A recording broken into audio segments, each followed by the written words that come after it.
जय मसीह की। यह हमारी बाइबल अध्ययन श्रृंखला का 9वां वीडियो है और इसमें हम लोग उत्पत्ति 25 अध्याय से लेकर के 28 अध्याय तक देखेंगे।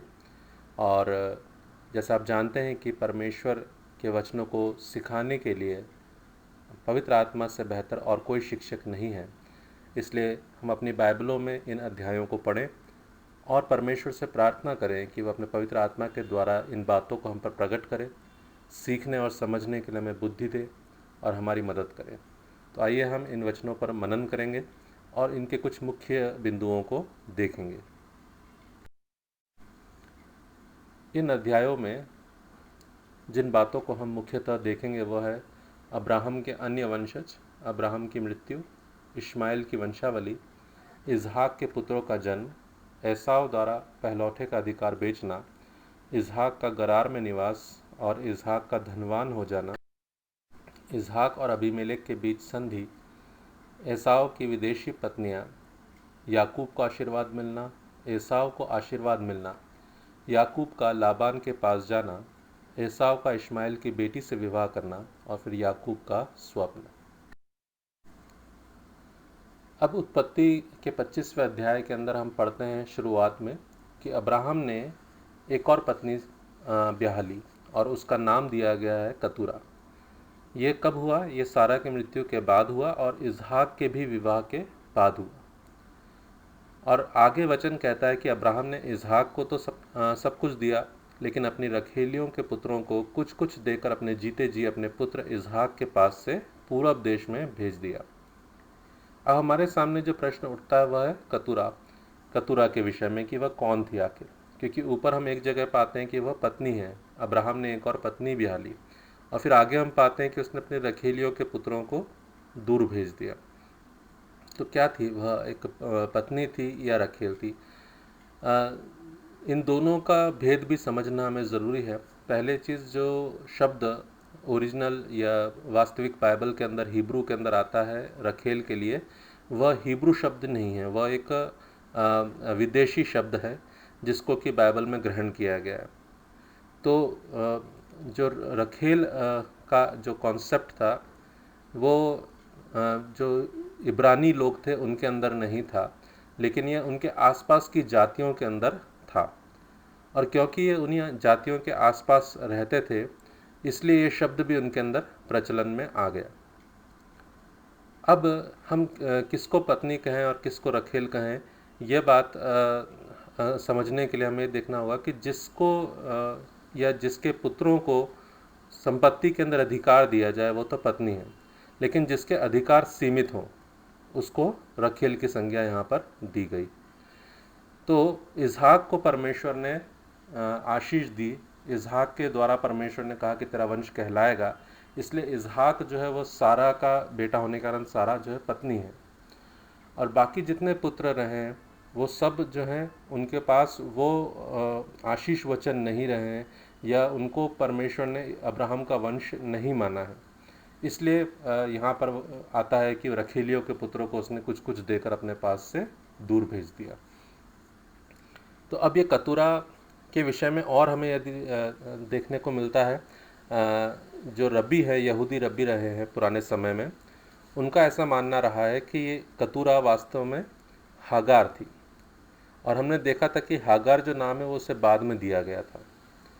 जब फिरौन ने अपनी बेटी को हागार को दासी करके सारा को सौंपा तो उसने कहा कि ये तेरा प्रतिफल है, और हागार का अर्थ ही होता है ये तेरा प्रतिफल। तो वो नाम उसको दिया गया बाद में, लेकिन उसका जो वास्तविक नाम था वो कतूरा ही था। इस प्रकार से जो यहूदी रब्बी है उनका मानना है। और सारा की मृत्यु के बाद इसहाक ही उसको लेकर के अब्राहम के पास आया ताकि वह अब्राहम के साथ रह सके। और यदि हम देखें तो इनकी वंशावलियों में अब्राहम से सारा के द्वारा इसहाक उत्पन्न हुआ और हाजिरा के द्वारा पहल इश्माइल उत्पन्न हुआ। और कतूरा और हाजिरा यदि एक ही माने हम, तो अब्राहम के कतूरा के द्वारा 7 पुत्र उत्पन्न हुए: इश्माइल, जिम्रान, योक्षान, मदना, मिद्यान, यिशबाक, शूह। और योक्षान के द्वारा शबा और ददान उत्पन्न हुए, और ददान के वंश में अशूरी, लतूशी और लुम्मी लोग हुए। इसी प्रकार से मिद्यान के वंश में एपा, एपेर, हनोक, अबीदा और एल्दा उत्पन्न हुए। अब जो यहूदी रबी है उनकी बात को हम अगर माने तो हमें बाइबल में भी कुछ ऐसी बातें देखने को मिलती हैं। जैसे कि जब हम न्यायों के अंदर गिदोन के संदर्भ में पढ़ते हैं तो वहाँ पर मिद्यानियों को जीतने के बाद जब वो लोग उसे कहते कि तू हमारे ऊपर प्रधान हो, तो वह कहता है कि तुम उनकी बालियाओं को, उनकी सोने की जो बालियाँ हैं उनको ले आओ और यहाँ इकट्ठी करो। तब वो एक एपोद बनाता है। यदि हम उस पूरे कॉन्टेक्स्ट को न्यायों 8:22 से 28 तक में पढ़ें तो वहाँ पर एक वो सोने का एपोद वहाँ पर बनाता है। तो उसमें जो मिद्यानी लोग हैं उनके लिए विषय में लिखा हुआ है पद 24 के अंदर कि वे तो इश्माइली थे, इस कारण उनकी बालियाँ सोने की थी। तो मिद्यानियों को और इश्माइलियों को एक करके बाइबल में कई जगहों पर हमें दिखाया गया है।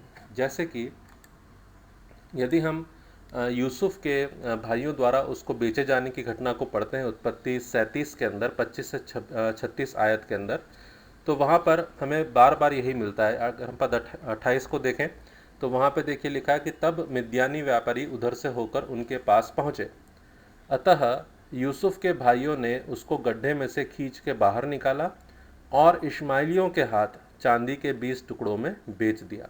तो मिद्यानी और इश्माइली इन सबको एक साथ करके यहाँ पर दिखाया गया है।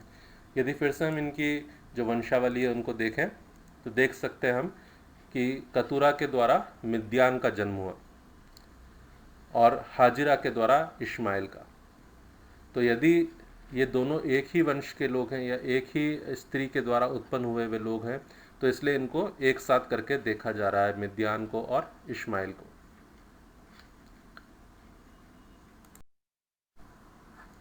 आगे हम पाते हैं कि अब्राहम की मृत्यु हो जाती है और वहाँ लिखा है कि वो पूरी दीर्घायु में उसकी मृत्यु हुई, और जिस समय उसकी मृत्यु हुई तब उसकी उम्र 175 वर्ष की थी, यह भी वहाँ पर बताया गया है। और उसके पुत्र इजहाक और इश्माइल ने उसे ममरे के सामने की जो मकपेला वाली गुफा थी जिसे उसने सारा के को मिट्टी देने के समय खरीदा था, उसी में सारा के साथ उसको मिट्टी दी गई। और अब्राहम की मृत्यु के बाद यहाँ लिखा है कि परमेश्वर ने इजहाक को आशीष दी। और इस समय पर जब अब्राहम की मृत्यु हुई तो उस समय इश्माइल की आयु हम बाइबल से कैलकुलेट कर सकते हैं कि 91 वर्ष की रही है और इजहाक की आयु 75 वर्ष की या 75 वर्ष की रही है। और एसाव और याकूब दोनों इस समय पर 15 वर्ष की आयु के थे। फिर आगे हम पाते हैं इश्माइल की वंशावली। अब इश्माइल का जो जेठा पुत्र था वो था नबायोत, और यदि हम क्लॉकवाइज चलें तो नबायोत के बाद केदार, केदार के बाद अदबेल, फिर मिबसाम, फिर मिश्मा, फिर दूमा, मस्सा, हदर, तेमा, यतूर, नापीश और केदमा। ये उसके 12 पुत्र हुए अलग अलग स्त्रियों के द्वारा। और आगे हम पाते हैं कि 137 वर्ष की आयु में इश्माइल की मृत्यु हो जाती है।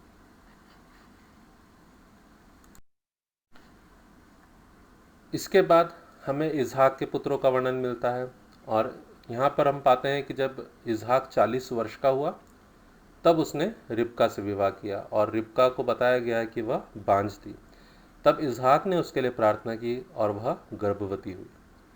अब उसके गर्भ में जो बच्चे थे वो आपस में लिपट कर एक दूसरे को मारने लगे, और उसके कारण जो पीड़ा उसे हुई, जो दर्द उसे हुआ, उसको सहने से बाहर रहा, और उसे ऐसा प्रतीत होने लगा कि अब वह जीवित ही नहीं रहेगी। अतः वह यहोवा की इच्छा पूछने गई। अब यहाँ पर वह यहोवा की इच्छा किससे पूछने गई, ये भी एक प्रश्न उठता है हमारे सामने कि आखिर किससे वह यहोवा की इच्छा पूछने को गई होगी।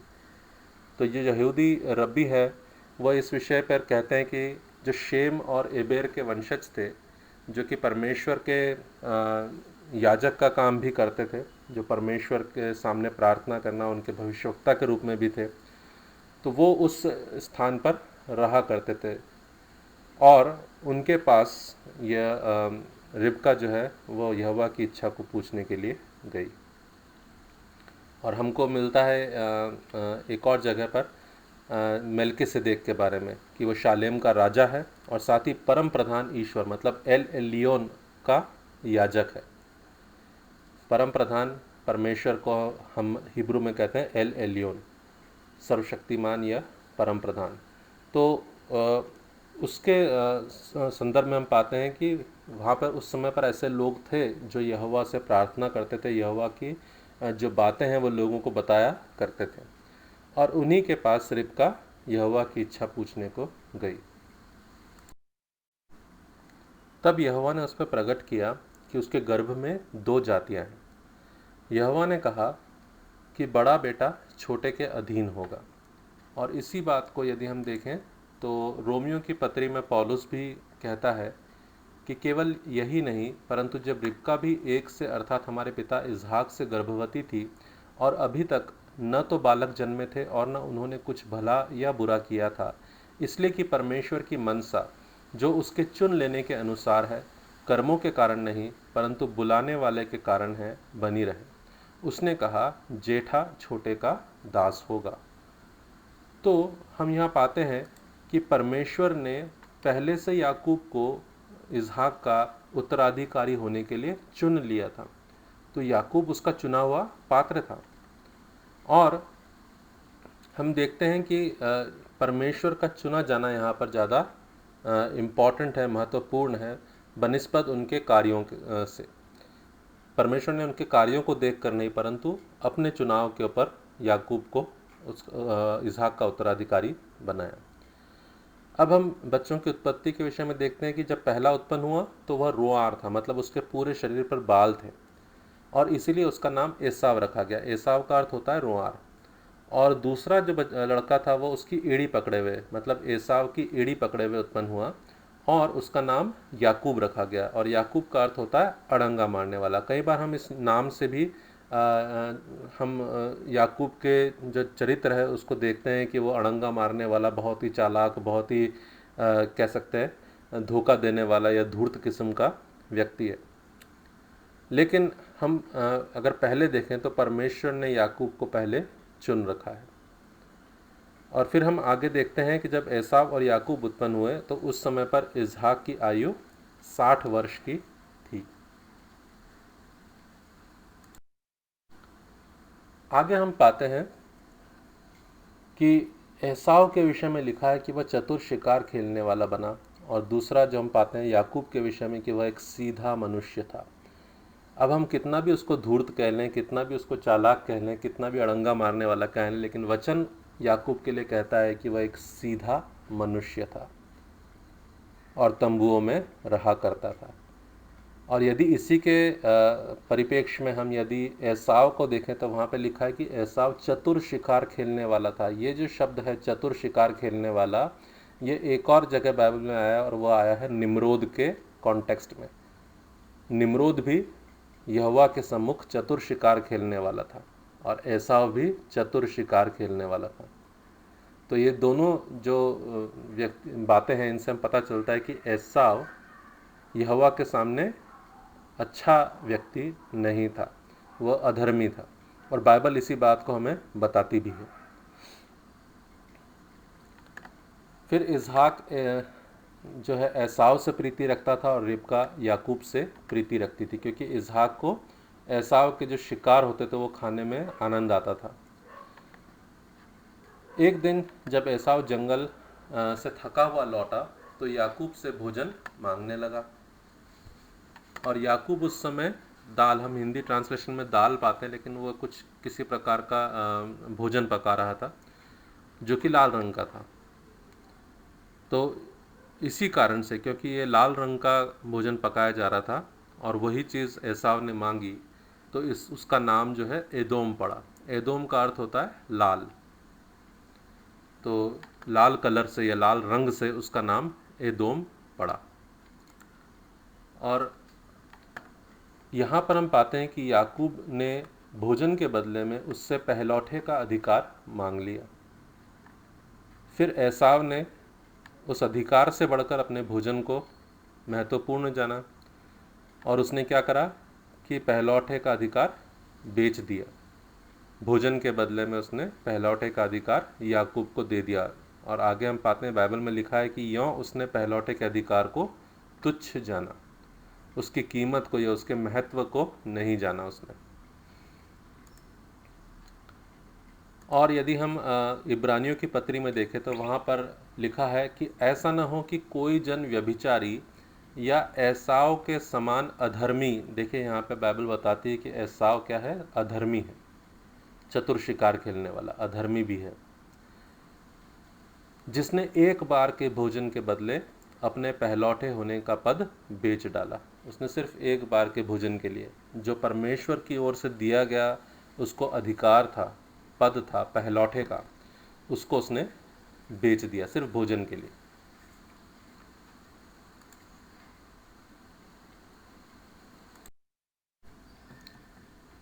और हम पाते हैं कि उत्पत्ति 26 अध्याय में कि उस देश में अकाल पड़ा और इसलिए इसहाक परमेश्वर की आज्ञा पाकर गरार में जाकर रहने लगा। अब उस देश मतलब किस देश? जैसे हम पहले पढ़ चुके हैं कि इसहाक लहरोई नामक कुएं के स्थान पर रहता था। ये वो स्थान है जहाँ पर परमेश्वर के दूत ने हागार को दर्शन दिए, और इस स्थान पर हम पाते हैं कि इसहाक रहा करता था। और जब वहाँ अकाल पड़ा तो परमेश्वर ने इसहाक से कहा कि तुम मिस्र मत जाना, परंतु जो स्थान मैं तुझे दिखाऊंगा वहीं पर रहना। और परमेश्वर कहता है कि तू इसी स्थान पर अर्थात गरार में रह। तो इसहाक गरार जा कर के वहाँ रहने लगा। और फिर परमेश्वर ने यहाँ पर हम पाते हैं कि इसहाक से शपथ खाई कि वह उसे आशीष देगा, और यह सब देश जहाँ पर अभी वो रह रहा है मतलब गरार और उसके आसपास का सारा देश, वह उसको और उसके बाद उसके वंश को देगा। परमेश्वर ने उससे एक और जो वायदा किया वह यह था कि वह उसके वंश को मतलब इसहाक के वंश को आकाश के तारागण के समान करेगा, और पृथ्वी की सारी जातियां अपने को इसहाक के वंश के कारण धन्य मानेंगी। हम पहले देखते हैं कि जब परमेश्वर ने अब्राहम से वायदा किया तो उसने दो प्रकार से वायदे किए। पहली बार में उसने कहा कि तेरा वंश जो है पृथ्वी की धूल के कणों के समान अनगिनत होंगे, और दूसरी बार जब उसने वायदा किया तब कहा कि आकाश के तारागण के समान अनगिनत होंगे। यहाँ पर इसहाक से जब वायदा किया तो उसने आकाश के तारागण के समान उसको प्रॉमिस करा कि तेरी जाति या तेरे वंश के लोग होंगे। और क्यों परमेश्वर ने इसहाक से शपथ खाई और इसहाक को ये वायदा दिया? परमेश्वर कहता है कि क्योंकि अब्राहम ने मेरी मानी और जो मैंने उसे सौंपा था उसको और मेरी आज्ञाओं, विधियों और व्यवस्था का पालन किया।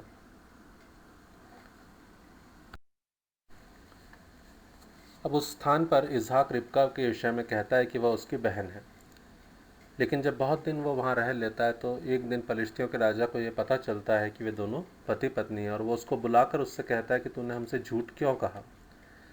तब उसने उसका कारण बताया कि वह उस स्थान के लोगों से डर गया था कि वहाँ परमेश्वर का भय नहीं होगा, और रिबका के कारण हो सकता है कि वहाँ के लोग उसे मार डालें। तब अबीमेलेक कहता है कि ऐसा करने से तो सहज से कोई भी उसके साथ कुकर्म कर सकता था। तब उसने अबीमेलेक ने अपनी प्रजा को आज्ञा दी कि कोई भी इसहाक या उसकी स्त्री को छुएगा तो निश्चय मार डाला जाएगा। फिर इसी उत्पत्ति 26 अध्याय में हम पाते हैं कि इसहाक ने तब उस देश में फसल को बोया, और उसी वर्ष में जब सब जगह अकाल पड़ा हुआ है तब उसी वर्ष में यहाँ पर हम पाते हैं कि उसको 100 गुना फल मिला, और यहोवा ने उसको आशीष दी और वह बड़ा और उसकी उन्नति होती चली गई, यहाँ तक कि वह अति महान पुरुष हो गया, और उसकी काफ़ी सारी भेड़ बकरी हो गई, गाय बैल हो गई, और बहुत से दास दासियाँ हुए। और जब उसकी इतनी सारी संपत्ति हो गई तो जो पलिश्ती वहाँ रहते थे गरार में, वे उससे ईर्ष्या करने लगे, डाह करने लगे, क्योंकि वह उनसे भी ज़्यादा सामर्थी हो गया था। इसलिए वहाँ का राजा अबीमेलेक इसहाक से कहता है कि हमारे पास से चला जा, क्योंकि तू हमसे बहुत सामर्थी हो गया है। हम पहले देखते हैं कि अब्राहम भी सामर्थी हो गया था, और अबीमेलेक ने उसको भी कहा कि तू हमसे ज़्यादा सामर्थी हो गया, इसलिए हमसे शपथ खा। परमेश्वर जब आशीष देता है तो सिर्फ एक ही पुरुष के द्वारा उसको इतना बढ़ा देता है कि एक पूरा राज्य, एक पूरा जो नेशन है वह उससे भय खाने लगता है। या वो उससे भी बढ़कर उसको सामर्थी बना देता है। तो एक परिवार अब्राहम पलिश्तियों से ज़्यादा सामर्थी हो गया, इसहाक उसका परिवार पलिश्तियों से ज़्यादा सामर्थी हो गया। तो एक ही परिवार से पूरा राज्य डर रहा है, हम ये देख रहे हैं। आगे जब हम पढ़ते हैं तो पाते हैं कि इसहाक वहाँ से चला गया और फिर गरार की घाटी में वो रहने लगा। उसने अपना तंबू वहाँ खड़ा किया और वहीं पर रहने लगा। फिर वहाँ से हम पाते हैं कि जो अब्राहम था उसने वहाँ पे कुछ कुएं खुदवाए थे और पलिश्ती जो चरवाहे थे उन्होंने उन कुओं को मिट्टी से भर दिया था। अब पुराने समय में कुओं का बहुत महत्व है, क्योंकि वहाँ पे कोई नदियाँ नहीं है बारहमासी जहाँ पे से लोग खुद भी पानी पी सकें और अपने पशुओं को भी पिला सकें। तो इसलिए जहाँ जहाँ भी ये लोग गए, इन्होंने पहला काम ये करा कि वहाँ पे कुएं खोदे। और हम पाते हैं कि इसहाक ने भी जब वो एक स्थान से दूसरे स्थान पर गया तो वहाँ पर उसने और उसके दासों ने खासकर कुएं खोदे। और जब हम 26वें अध्याय में देखते हैं तो गरार की घाटी में उसके जो दास थे उन्होंने कुएं खोदे और जो अब्राहम के कुओं को पलिश्तियों ने भरवा दिया था उसको इसहाक ने फिर से खुदवाया, और जो नाम अब्राहम ने रखे थे वही नाम उन कुओं के रखे, क्योंकि कुओं से ही जगह की पहचान हुआ करती थी पहले समय में। हमने अभी देखा कि इसहाक भी लहरोई नामक कुएं के पास रहा करता था, उन जंगलों में रहा करता था। अब हम यहाँ पाते हैं कि गरार के चरवाहे जब उनसे झगड़ा करने लगे कुओं के विषय में, तो उसने अपने कुओं के नाम उन इवेंट्स के या घटनाओं के आधार पर रखे। जब इसहाक के दासों ने घाटी में खोदा तो उनको एक बहते जल का सोता मिला, एक अच्छा कुआं मिला जिसमें खूब पानी था। तब चरवाहों ने जो गरार के थे उन्होंने उससे झगड़ा किया, तो उसने उस नए कुएं का नाम रखा एसेक। और फिर एसेक का हम अर्थ पाते हैं कि वहाँ पे झगड़ा हुआ, झगड़ा एसेक दिखाता है झगड़े को। और उसके बाद उसने दूसरा कुआं खोदा और फिर जो चरवाहे थे उन्होंने उस दूसरे कुएं के लिए भी झगड़ा किया। तब उसने उसका नाम रखा सितना। सितना का अर्थ होता है विरोध। फिर वहाँ से निकल करके उसने एक और कुआं खुदवाया, लेकिन वहाँ पर उन्होंने कोई झगड़ा नहीं किया। तब उसने कहा कि अब हमारे लिए यहाँ पर रहने के लिए काफ़ी सारा स्थान है, चौड़ा स्थान है। तो चौड़े स्थान के आधार पर उसने उसका नाम रखा रहोबोत, जिसका अर्थ होता है चौड़ा स्थान। फिर उसके बाद हम पाते कि वहाँ से आगे कुछ समय के बाद वह बेरशेबा को चला गया, और उसी दिन जिस दिन वह बेरशेबा को गया, यहोवा ने रात को उसे दर्शन देकर कहा कि मैं तेरे पिता अब्राहम का परमेश्वर हूँ। मत डर, क्योंकि मैं तेरे साथ हूँ और अपने दास अब्राहम के कारण तुझे आशीष दूंगा और तेरा वंश बढ़ाऊंगा। तब उसने वहाँ पर एक वेदी बनाई और यहोवा से प्रार्थना की और अपना तंबू वहीं खड़ा किया, और वहाँ इसहाक के दासों ने एक कुआं खोदा। तो जिस प्रकार से अब्राहम जिस स्थान पर जाया करता था वहाँ पर वेदी बनाया करता था, उसी प्रकार से हम इसहाक को भी देखते हैं कि वह भी परमेश्वर के लिए वेदी बनाया करता था और उससे प्रार्थना किया करता था, और वहाँ पे भी उसके दासों ने कुआं खोदा।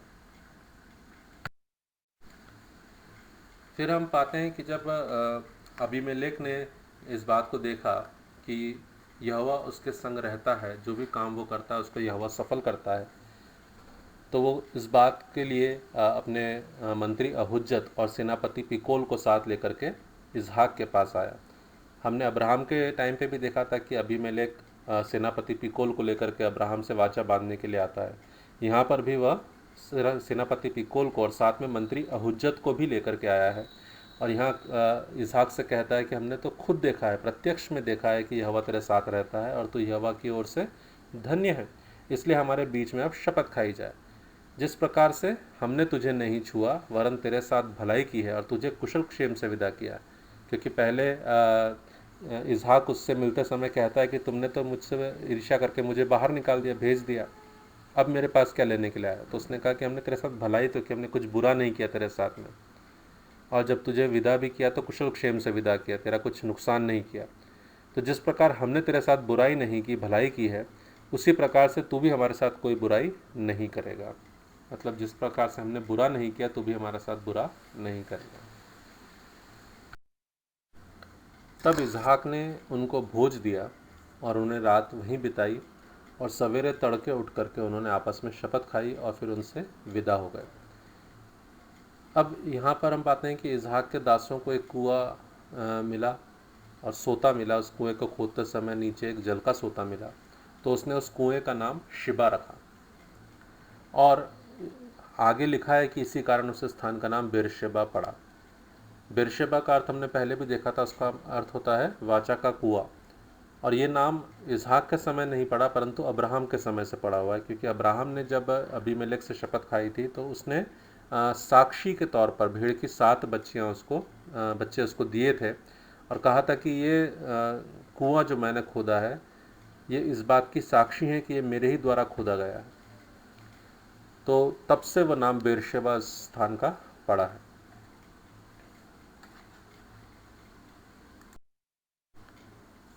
अब उत्पत्ति 26 के आखिर में हम पाते हैं कि एसाव ने जब वो 40 वर्ष का हुआ तो उसने हित्ती बेरी की बेटी यहूदीत से और हित्ती एलोन की बेटी बाशमत से विवाह किया।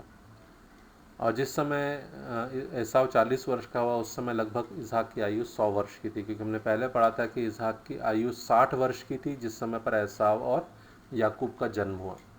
तो उस हिसाब से एसाव के 40 वर्ष के समय पर इसहाक की आयु 100 वर्ष की रही है। और इसहाक और रिबका ये दोनों इन स्त्रियों के कारण से, यहूदीत और बाशमत जो हित्ती लड़कियां थी, इनके कारण से खेदित रहे। इनका मन काफ़ी खेदित हुआ।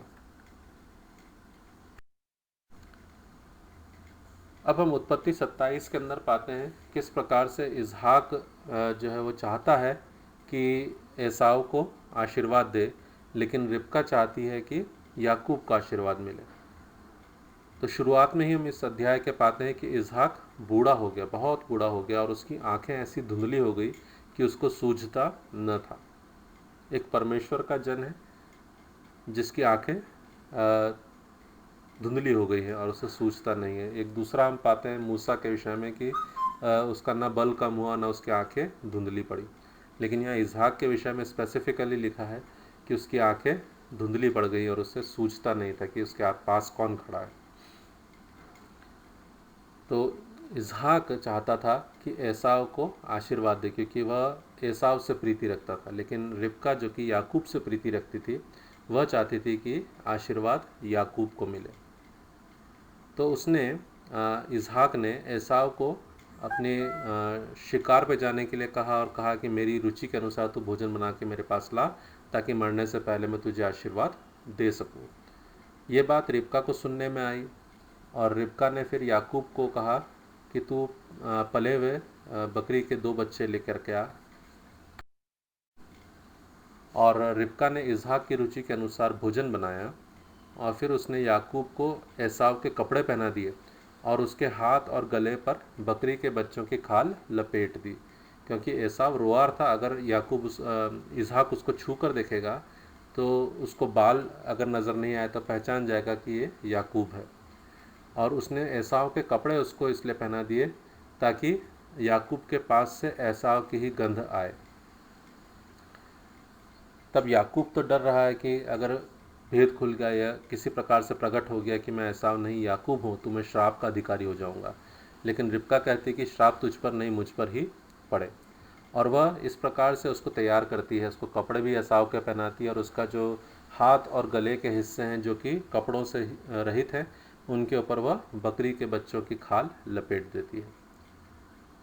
फिर जब याकूब इसहाक के पास भोजन लेकर जाता है तो इसहाक आवाज़ से जान जाता है कि ये तो याकूब है, लेकिन याकूब कहता है कि मैं तेरा जेठा पुत्र एसाव हूँ। तो वह तसल्ली के लिए उसे छू कर देखने की कोशिश करता है, छूता है उसके हाथों को और देखता है कि वो तो रोआर है, मतलब एसाव के समान ही है।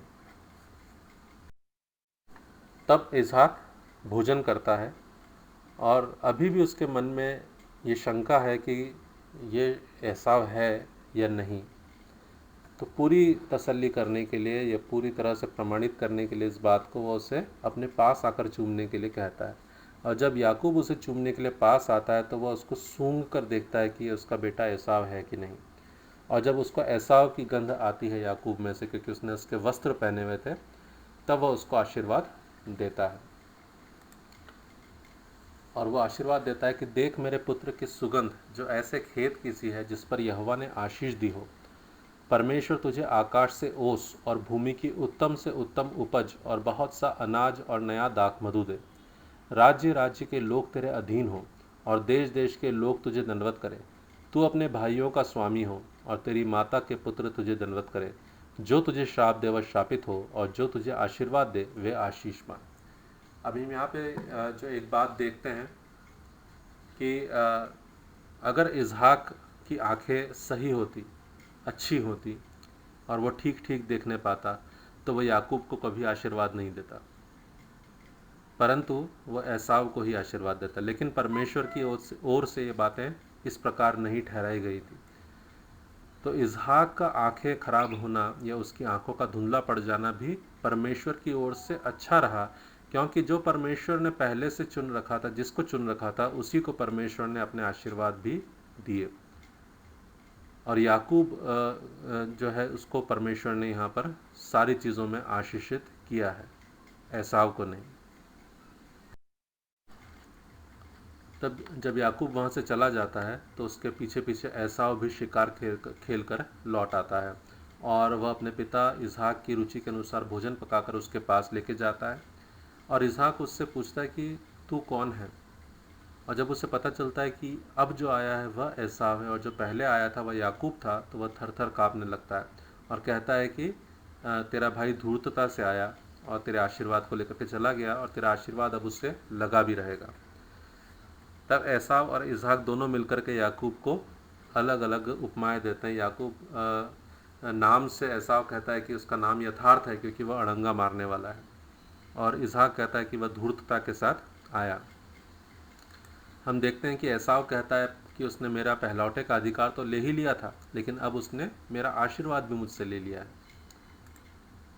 फिर एसाव इसहाक के पीछे पड़ता है, काफ़ी उससे प्रार्थना करता है कि क्या तूने मेरे लिए भी कोई आशीर्वाद नहीं सोच रखा है। हे मेरे पिता, क्या तेरे मन में एक ही आशीर्वाद है। हे मेरे पिता, मुझको भी आशीर्वाद दे। इस प्रकार से वह कहता जाता है और फूट फूट के रोने लगता है।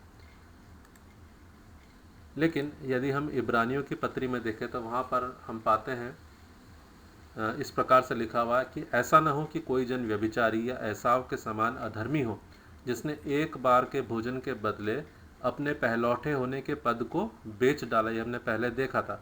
फिर आगे इसमें कहता है कि तुम जानते हो कि बाद में जब उसने आशीष पानी चाही तो अयोग्य गिना गया।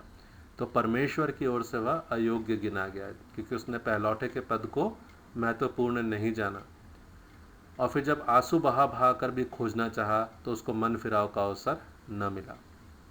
तो जो बातें परमेश्वर की ओर से पहले से ठहराई गई थी उसी के अनुसार ये सारी घटनाएं हो रही हैं। फिर हम पाते हैं कि एसाव याकूब से बैर रखने लगा उस आशीर्वाद के कारण जो उसने चुरा लिया था।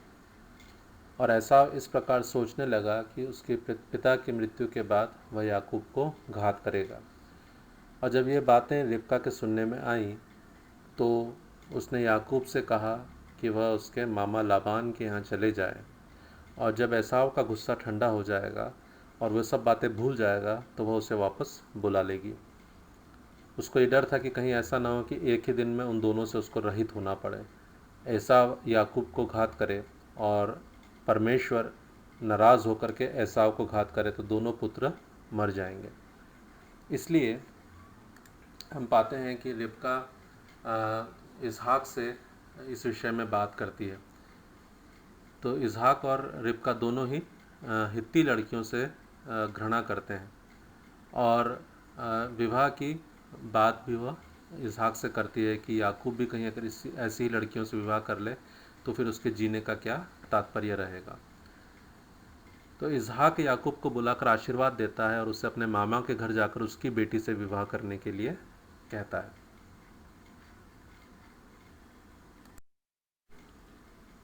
जब एसाव ने यह देखा कि हित्ती लड़कियां इसहाक को बुरी लगती हैं तो उसने जाकर अब्राहम के बेटे इश्माइल की बेटी और नबायोत की बहन महलत से विवाह कर लिया।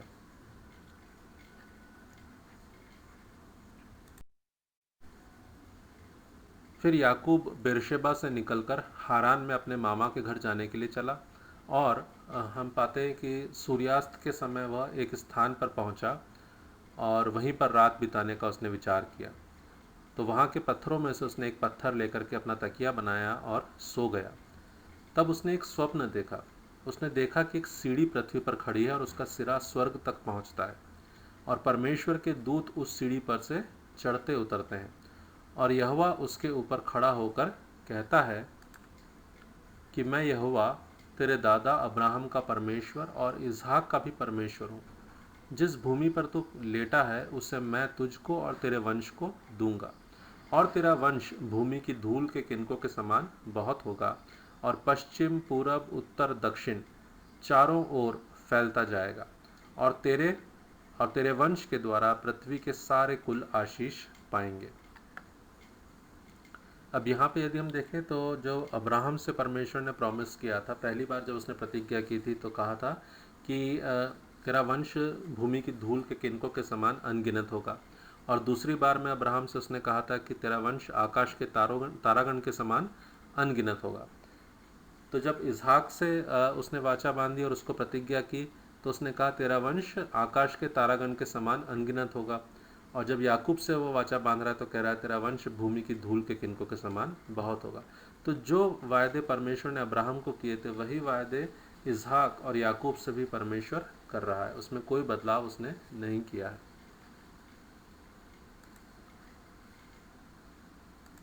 और आगे परमेश्वर उससे एक और वायदा करता है कि सुन, मैं तेरे संग रहूँगा और जहाँ कहीं तू जाए वहाँ तेरी रक्षा करूँगा और तुझे इस देश में लौटा ले आऊँगा।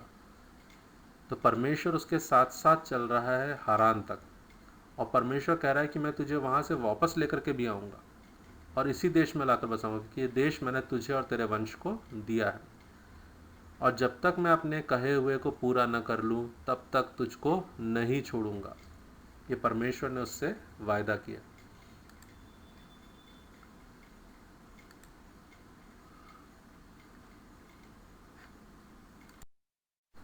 और स्वप्न को देखकर याकूब जाग उठता है और कहने लगता है कि निश्चय इस स्थान में यहोवा है, और मैं इस बात को जानता न था। यह स्थान क्या ही भयानक है, यह तो परमेश्वर के भवन को छोड़ और कुछ नहीं हो सकता, वरन यह स्वर्ग का फाटक ही होगा।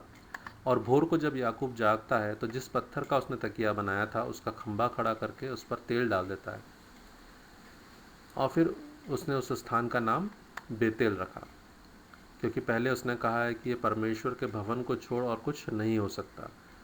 तो बेतेल का अर्थ होता है परमेश्वर का भवन, जबकि पहले उस स्थान का नाम या उस नगर का नाम लूज था।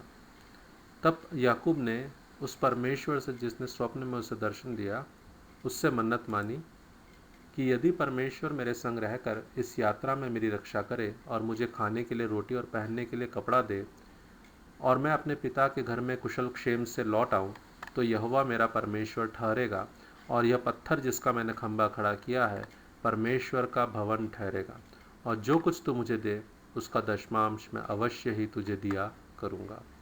इस प्रकार से हम पाते हैं कि याकूब स्वप्न में परमेश्वर का दर्शन पाता है, परमेश्वर उसके साथ साथ चलने के लिए उससे वायदा करता है, और याकूब भी उससे मन्नत मांगता है कि यदि वो कुशल क्षेम से लौट आया तो किस प्रकार से वह परमेश्वर को महिमा देगा।